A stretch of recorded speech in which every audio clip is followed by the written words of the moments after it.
கிருபை நிறைந்த எங்களுடைய பரலோக தகப்பனே, உங்களுடைய கரத்திலே சுவாமி இந்த ஆராதனை ஒப்புக் கொடுக்கிறோம். ராஜா, நீங்கள் இந்த பூமிக்கு வந்து மனிதனுடைய பாவத்தை மன்னித்து அவனுடைய சாபங்களை நீக்கி ஆண்டவரே உம்மோடு கூட பரலோகத்துக்கு ஆண்டவரே சுவாமி செல்லுகிறதற்கான வழியை உருவாக்கி ஆண்டவரே சுவாமிகளை ஆசீர்வதித்த ஆண்டவரே சுவாமி தினத்தை நாங்கள் கொண்டாடுகிற நாட்களாக இருக்கிறது. இதோ தகப்பனே சுவாமி, இன்றைய நாளில் இந்த ஆராதனையில் கர்த்தாவே சுவாமி உம்முடைய நாமம் மகிமைப்படும் படிக்கும், உம்முடைய ஆண்டவரே சுவாமி சித்தம் நிறைவேறும் படிக்கும் நீங்கள் ஆசீர்வதிக்கும்படியாக நாங்கள் ஜெபிக்கிறோம். பரிசுத்த ஆவியானவரே தகப்பனே சுவாமி, இன்றைய நாளில் நடக்கிறதான நமஸ்காரங்கள் ஆண்டவரே சுவாமி வேத வார்த்தைகள் போல சுவாமி கர்த்தாவே நடக்க இருக்கிற ஒவ்வொரு அம்சங்களையும் கர்த்தருடைய கரம் தாமே ஆசீர்வதிக்கும்படியாக இயேசுவின் நாமத்தினாலே நாங்கள் ஜெபிக்கிறோம். தகப்பன் தாமே கூட இருந்து எல்லாவற்றையும் ஆசீர்வதித்து வழிநடத்தும்படியாக இயேசுவின் நாமத்தினாலே கேட்டுக்கொள்கிறோம் எங்கள் அன்பின் பிதாவே, ஆமென்.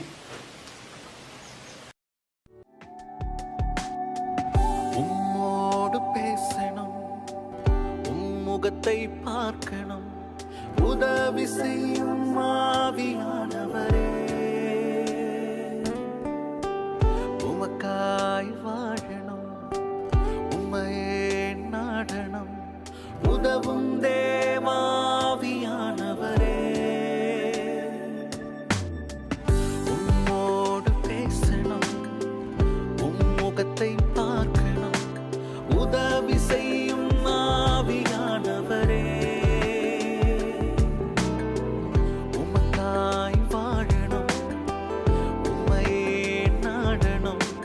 உதவும் தேவாவியானவரே.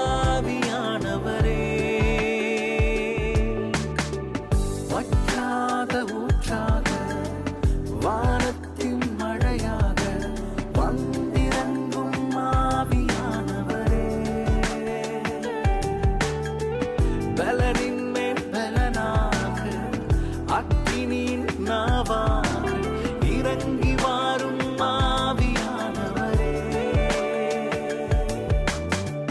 வற்றாத ஊற்றாக வானத்தின் மழையாக வந்திறங்கும் ஆவியானவரே, பலனின் மேல் பலனாக அக்கினியின் நாவாக இறங்கி வாரும் ஆவியானவரே.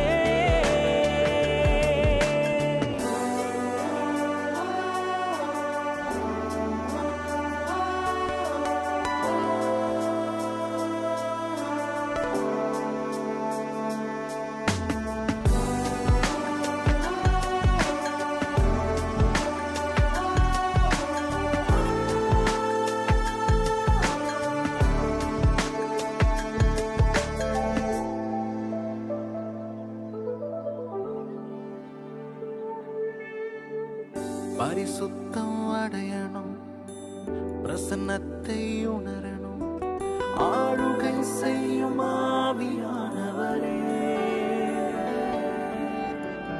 உடன்படிக்கை செய்யணும், உறவாடி மகிழணும், பயன்படுத்தும் ஆவியானவரே.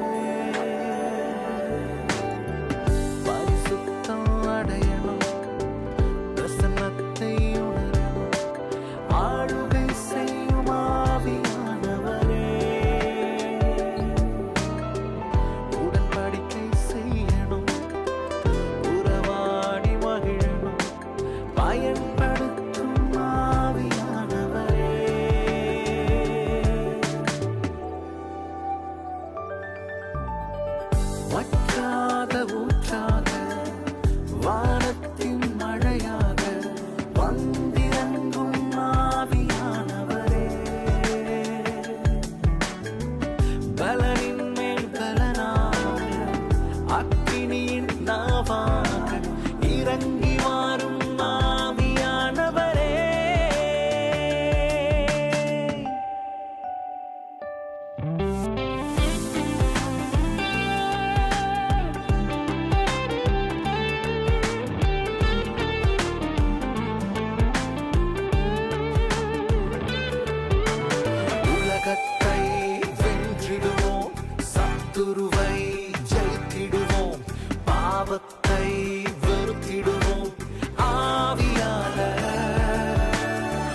உலகத்தை வென்றிடுவோம், சத்துருவை ஜெயித்திடுவோம், பாவத்தை வெறுத்திடுவோம்.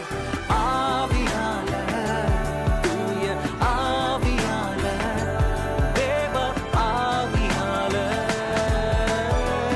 வற்றாத ஊற்றாக, வானத்தின் மழையாக வந்திறங்கும் ஆவியானவரே. பலனின் மேல் பலனாக, அக்கினியின் நாவாக இறங்கி வாரும் ஆவியானவரே. பலனின் மேல் பலனாக, அக்கினியின் நாவாக இறங்கி வாரும் ஆவியானவரே. மாற்கு 6வது அதிகாரம் 1வது வசனம் தொடக்கம் 13வது வசனம் வரைக்கும். அவர் அவ்விடம் விட்டு புறப்பட்டு தாம் வளர்ந்த ஊருக்கு வந்தார். அவருடைய சீசரும் அவரோடே கூட வந்தார்கள். ஓய்வு நாளான போது ஜெப ஆலயத்தில் உபதேசம் பண்ண தொடங்கினார். அநேகர் கேட்டு ஆச்சரியப்பட்டு, இவைகள் இவனுக்கு எங்கிருந்து வந்தது? இவன் கைகளினால் இப்படிப்பட்ட பலத்த செய்கைகள் நடக்கும்படி இவனுக்கு கொடுக்கப்பட்ட ஞானம் எப்படிப்பட்டது? இவன் தச்சன் அல்லவா? மரியாளுடைய குமாரன் அல்லவா? யாக்கோப்பு, யோசே, யூதா, சீமோன் என்பவர்களுக்கு சகோதரன் அல்லவா? இவன் சகோதரிகளும் இங்கே நம்மிடத்தில் இருக்கிறார்கள் அல்லவா?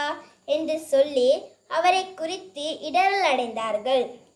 இயேசு அவர்களை நோக்கி, தீர்க்கதரிசி ஒருவன் தன் ஊரிலும் தன் இனத்திலும் தன் வீட்டிலுமே என்று வேறெங்கும் கனவீனம் அடையான் என்றார்.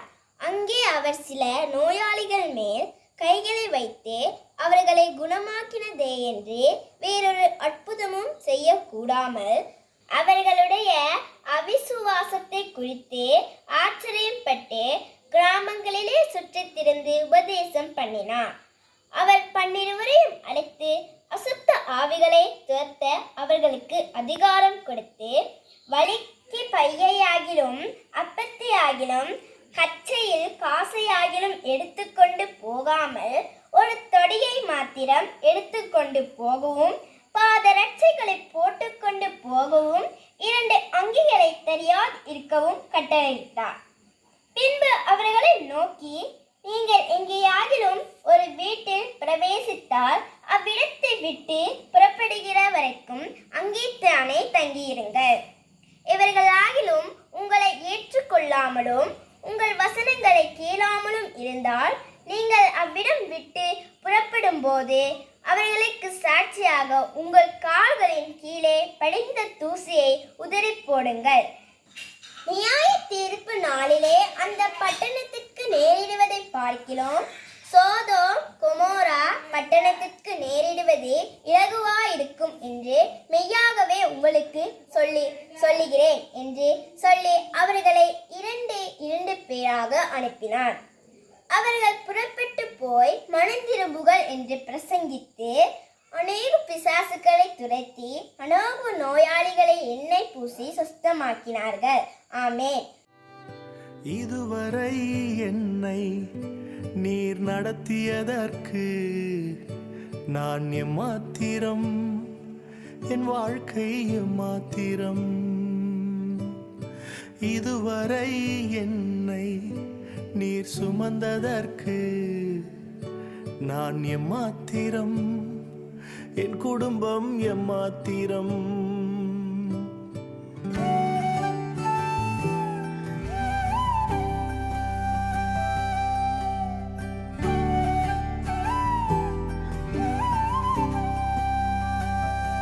நான் கண்ட மேன்மைகள் எல்லாம் உம் கரத்தின் ஈவு, நான் பார்க்கும் உயர்வுகள் எல்லாம் நீர் ஈந்தும் தயவு. நான் கண்ட மேன்மைகள் எல்லாம் உம் கரத்தின் ஈவு, நான் பார்க்கும் உயர்வுகள் எல்லாம் நீர் ஈந்தும் தயவு. இதுவரை என்னை நீர் நடத்தியதற்கு நான் நான் எம்மாத்திரம், என் வாழ்க்கை எம்மாத்திரம்.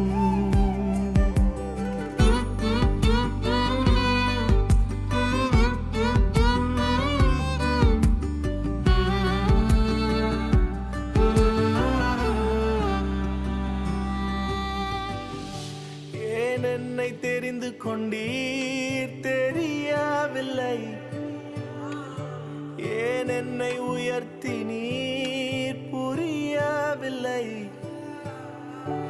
ஏன் என்னை தெரிந்து கொண்டீர் தெரியவில்லை, ஏன் என்னை உயர்த்தி நீர் புரியவில்லை. ஆடுகள் பின்னே அலைந்து திரிந்தே, ஆடுகள் பின்னே அலைந்து திரிந்தே, அரியணை ஏற்றி அழகு பார்த்தீர், அரியணை ஏற்றி அழகு பார்த்தீர்.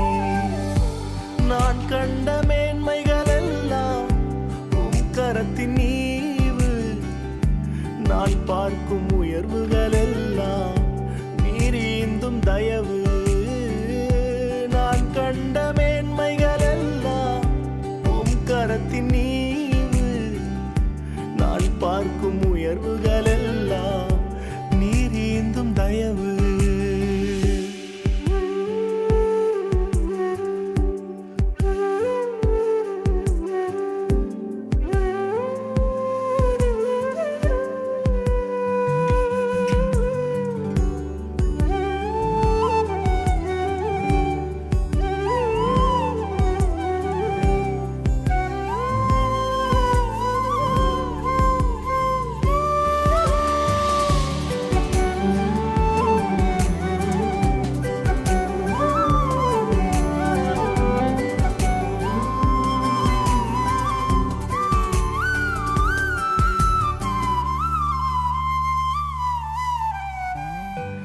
என் திட்டம் ஆசைகள் சிறியதென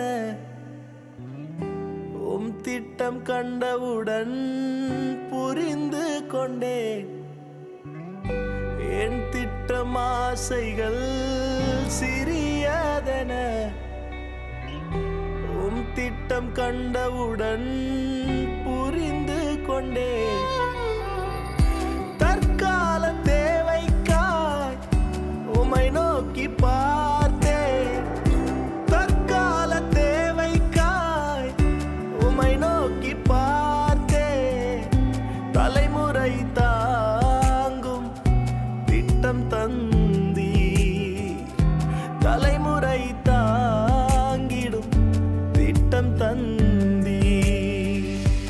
நான் கண்ட மேன்மைகள் எல்லாம் உம் கரத்தின் ஈவு, நான் பார்க்கும் உயர்வுகள் எல்லாம் நீர் ஈந்தும் தயவு. நான் கண்ட மேன்மைகள் எல்லாம் உம் கரத்தின் ஈவு, நான் பார்க்கும் உயர்வுகள் எல்லாம் நீர் ஈந்தும் தயவு. இதுவரை என்னை நீர் நடத்தியதற்கு நான் எம்மாத்திரம், என் வாழ்க்கை எம்மாத்திரம். இதுவரை என்னை நீர் சுமந்ததற்கு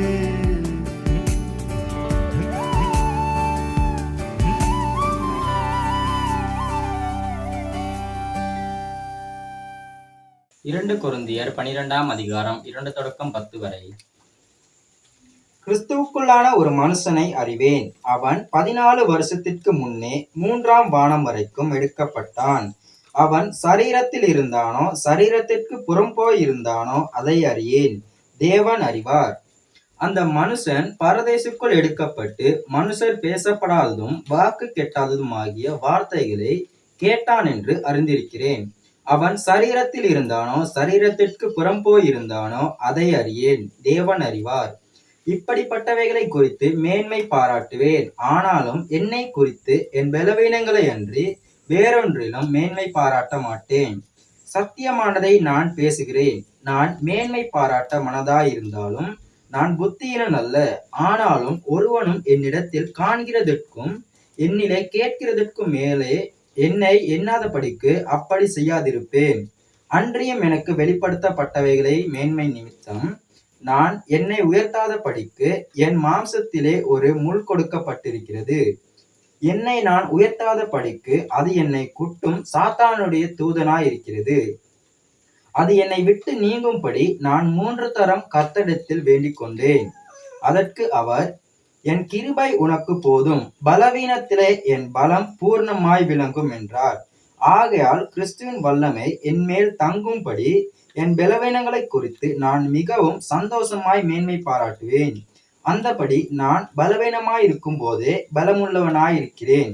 ஆகையால் கிறிஸ்துவின் நிமித்தம் எனக்கு வரும் பலவீனங்களிலும் நிந்தைகளிலும் நெருக்கங்களிலும் துன்பங்களிலும் இடுக்கங்களிலும் நான் பிரியப்படுகிறேன். ஆமென். உங்கள் அனைவரையும் இயேசுவின் நாமத்தில் வாழ்த்துகிறேன். சுவிசேஷ புத்தகத்திலிருந்து இந்த வாரத்துக்காக வாசிக்க தெரிந்தெடுத்த வேத பகுதியானது மாற்கு 6வது அதிகாரம் 1வது வசனம் தொடங்கி 13வது வசனம் வரையிலான வேத வசனங்கள். இதில் 4 முக்கிய பகுதிகள் இருக்கின்றது.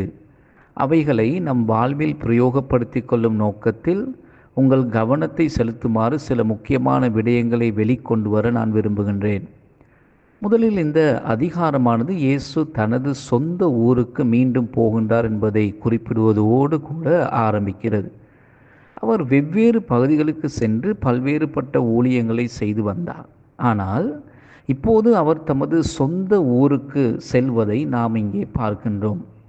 தங்கள் சொந்த ஊருக்கு வெளியே பயணம் செய்த அல்லது ஊருக்கு வெளியே வாழ்கின்ற எவரும் இந்த பகுதியிலே இன்றைக்கு நாம் பார்க்க போகும் காரியங்களில் சிலவற்றை உங்களுடைய வாழ்க்கையோடு தொடர்புபட்ட விடயங்களாக நீங்கள் பார்க்க போகின்றீர்கள். சவால்களை குறித்து பார்க்கும்போது உங்கள் சொந்த ஊரை விட்டு வேறு எங்காவது பயணம் செய்வது மட்டுமல்ல சவால். நீங்கள் குறிப்பிடத்தக்க ஒரு காலத்தை செலவழித்ததன் பின்பாக உங்கள் சொந்த ஊருக்கு திரும்புவதும் ஒரு மிகப்பெரிய சவால்தான். நீங்கள் ஒருபோதும் உங்கள் சொந்த ஊருக்கு வெளியே பயணம் செய்யாவிட்டாலும் நீங்கள் வளர்ந்த ஊரில் மட்டுமே வசித்திருந்தாலும் கூட இந்த பகுதியிலே நாம் பார்க்க போகின்ற சில விடயங்களை ஒரு குறிப்பிடத்தக்க அளவுக்கு உங்களுடைய வாழ்க்கையோடு தொடர்பு படுத்தி பார்க்க முடியும் என்று நான் விசுவாசிக்கிறேன். இயேசுவுக்கு இங்கு நடக்கும் காரியத்தை பார்க்கும்போது அது நாம் நெருங்கியவர்களுக்கோ அல்லது நமக்கு நெருக்கமானவர்களுக்கோ நடப்பதை போன்ற ஒரு சாதாரண காரியம் அல்ல அவருக்கு நடக்கிறது. இங்கே நாம் காணக்கூடிய அதே போல் இங்கே நடக்கின்ற சுவாரஸ்யமான விடயம் என்னவென்றால், இயேசு தனது சொந்த ஊருக்கு திரும்பும் போது அவரது போதனையானது மிகவும் விசித்திரமான ஒரு போதனையாக இருந்ததால் ஜனங்கள் உண்மையில் அவரிடத்தில் குற்றம் கண்டுபிடிக்க ஆரம்பித்தார்கள்.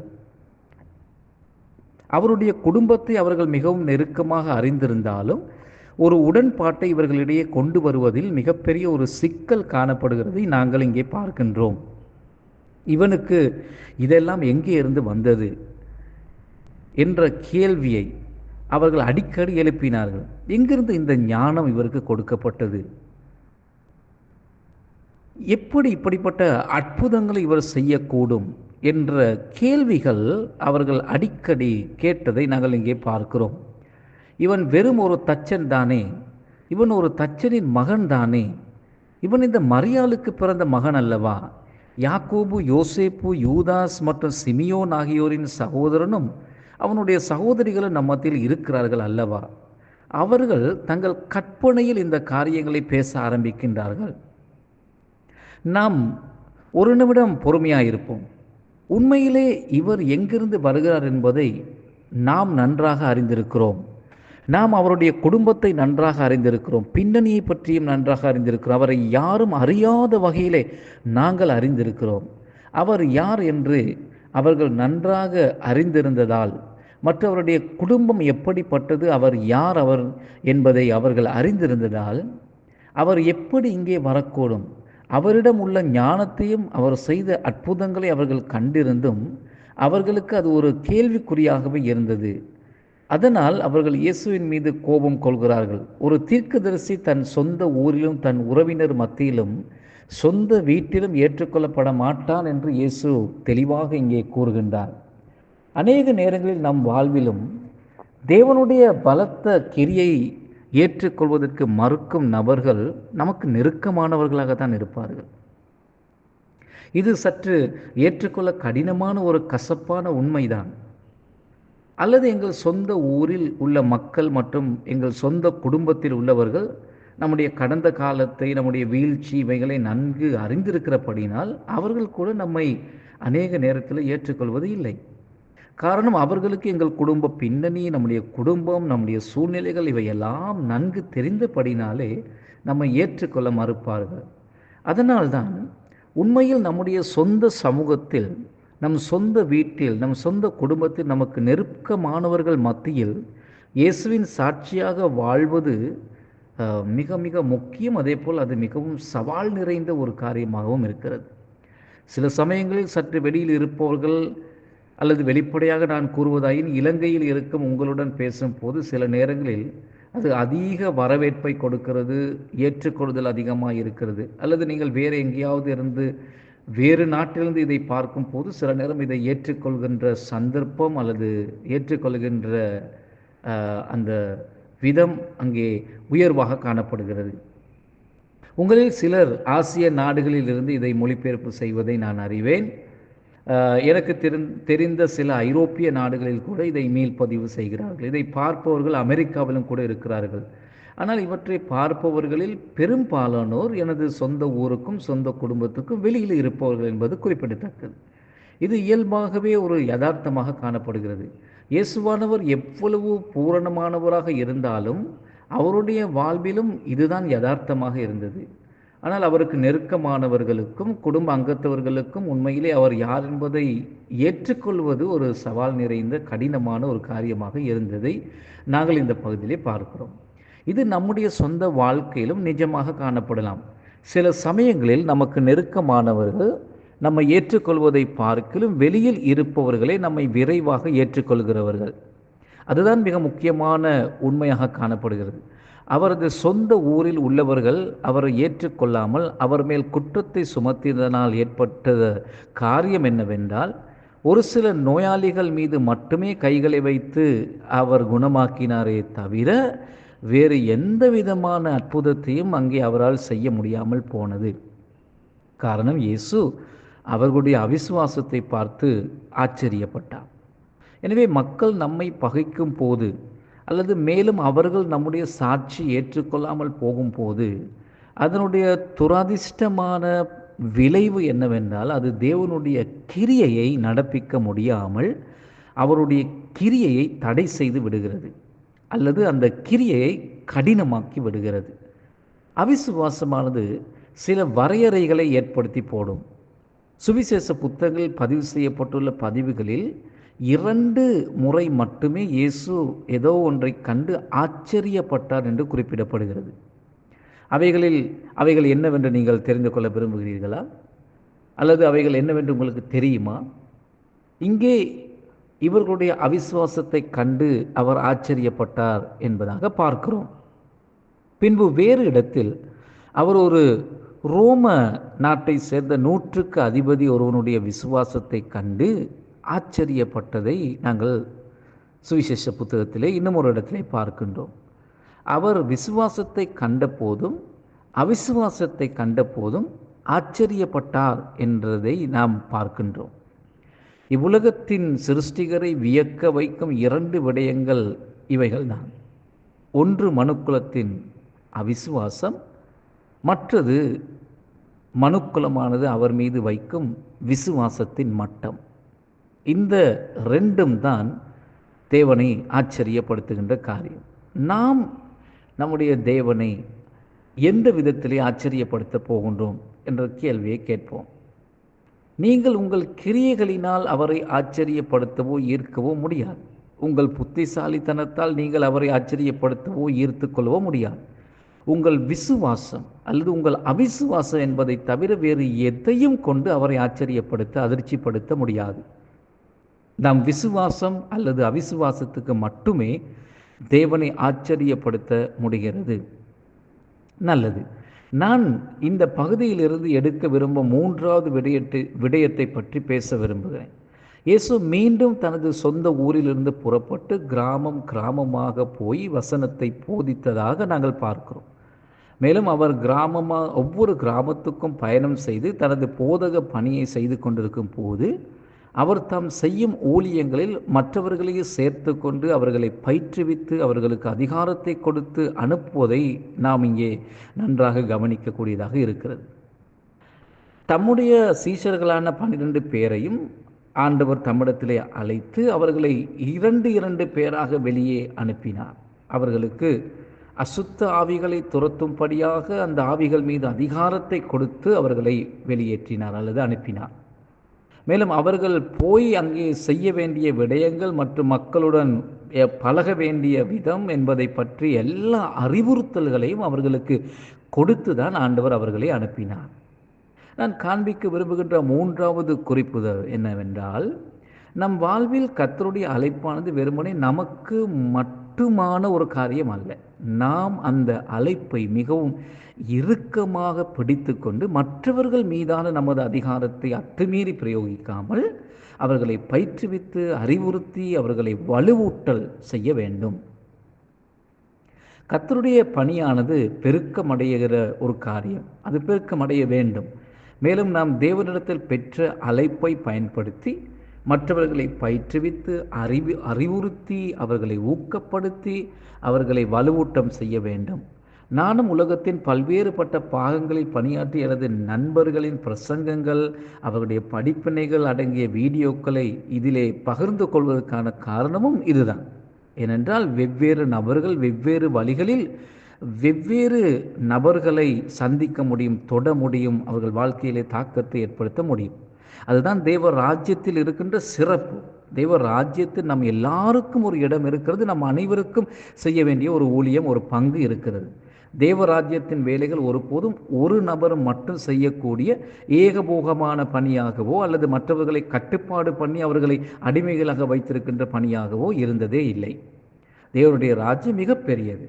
அதில் பணி செய்ய அதிகமான வேலையாட்கள் தேவைப்படுகின்றார்கள். உங்கள் அழைப்பில் கூடவே நீங்கள் மற்றவர்களையும் சேர்த்துக்கொள்வது அது அழைப்பிலே ஒரு பங்காக ஒரு பகுதியாக காணப்படுகிறது.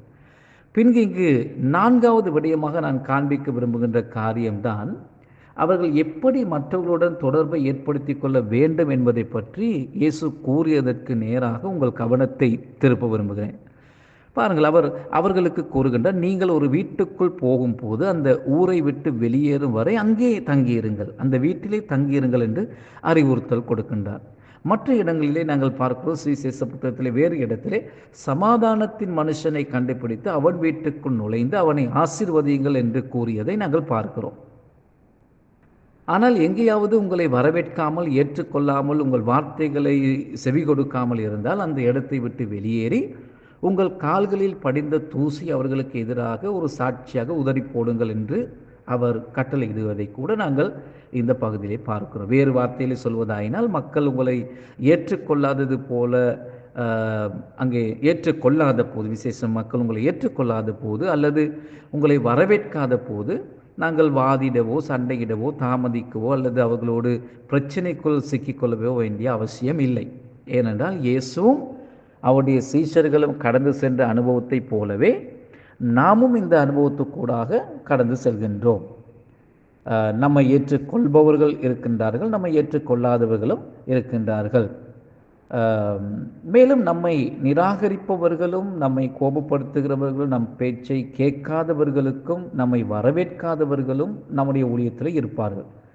அந்த சமயங்களில் நம் கால்களில் இருந்து தூசியை வெறுமனே உதறிவிட்டு வரக்கூடிய ஆற்றல் நமக்கு இருக்க வேண்டும்.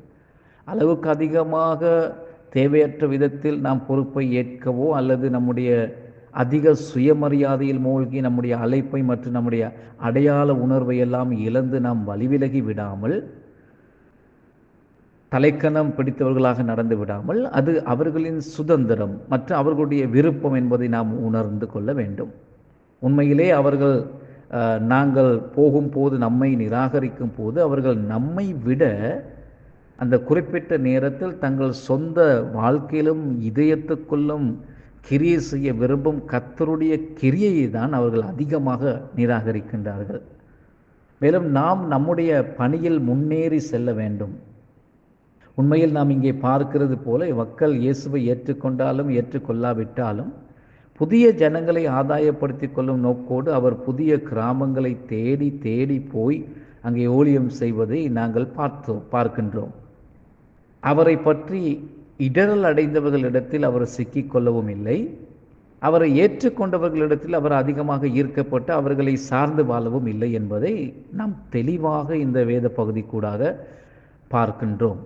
அவர் தொடர்ந்து நன்மை செய்கிறவராய் சுற்றி வந்தார், பலரை ஆசீர்வதித்து வந்தார். இதுதான் இங்கே நாங்கள் பார்க்கின்ற இந்த குறிப்பிட்ட பகுதியிலே நமக்கு கற்றுக் கொடுக்கின்ற பாடமாக இருக்கின்றது.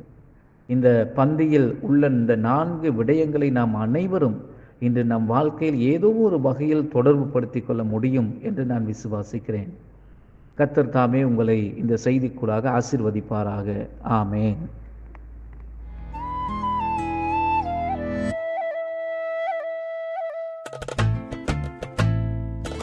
என் இதயம் துடிக்க மறந்தால் அதுதான் கடைசி நிமிடம். நான் உம்மை துதிக்க மறந்தால் அந்த நாள் என் மரணம். என் இதயம் துடிக்க மறந்தால் அதுதான் கடைசி நிமிடம். நான் உம்மை துதிக்க மறந்தால் அந்த நாள் என் மரணம். ஆராதனை ஆராதனை ஆராதனை ஒருவருக்கே. ஆராதனை ஆராதனை ஆராதனை ஒருவருக்கே.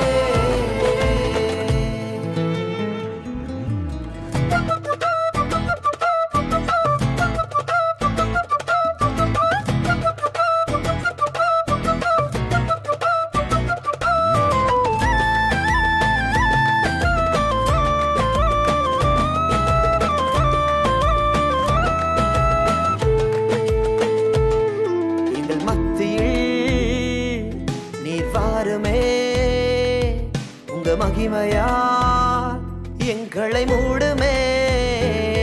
எங்கள் சபையிலே நீர் வாருமே. உங்க மகிமையா எங்களை மூடுமே. என் சிரிப்பிலும் மறையுதே அதை அறிபவர் நீர் ஒருவரே. என் அழுகையும் உம்மை துதிக்குதே. உம் கரம் என்னை அணைக்குதே.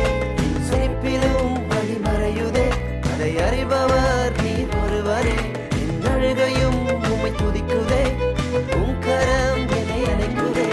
ஆராதனை ஆராதனை ஆராதனை ஒருவருக்கே. ஆராதனை ஆராதனை ஆராதனை ஒருவருக்கே.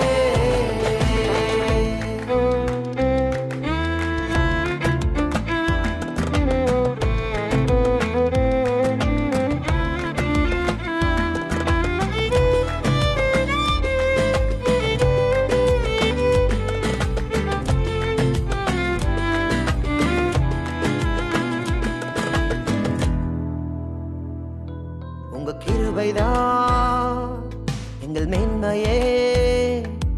நீர் ஒருவர்தான் எங்கள் வாஞ்சையே.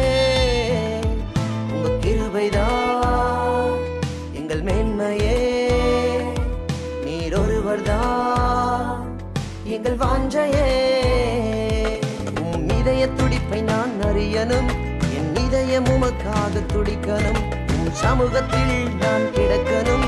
என் ஜீவனும் பாதமடியனும். உம் இதய துடிப்பை நான் அறியணும். என் இதயம் உமக்காக துடிக்கணும். உம் சமூகத்தில் நான் கிடக்கணும். என் ஜீவனும் பாதமடியனும். ஞானிகளை வெட்கப்படுத்தும்படியாக உலகத்தில் பைத்தியங்களை தெரிந்து கொண்டவரே, ஒன்றுக்கும் உதவாத எங்களையும் ஒன்றுக்கும் தகுதியில்லாத எங்களையும் ஒருவரும் மதிக்காத எங்களையும் ஆண்டவரே இந்த உலகத்தில் உயர்த்தி வைத்து அப்பாவுமை ஆராதிக்கும்படியாக நீர் பாராட்டின இந்த கிருபைக்காக நான் நன்றி செலுத்துகிற ஆண்டவரே. அப்பா, எங்களுடைய ஜீவன் பெய்கிற வரைக்கும் உங்களுடைய ஆராதனை ஒருவருக்கு மாத்திரமே. ஆராதனை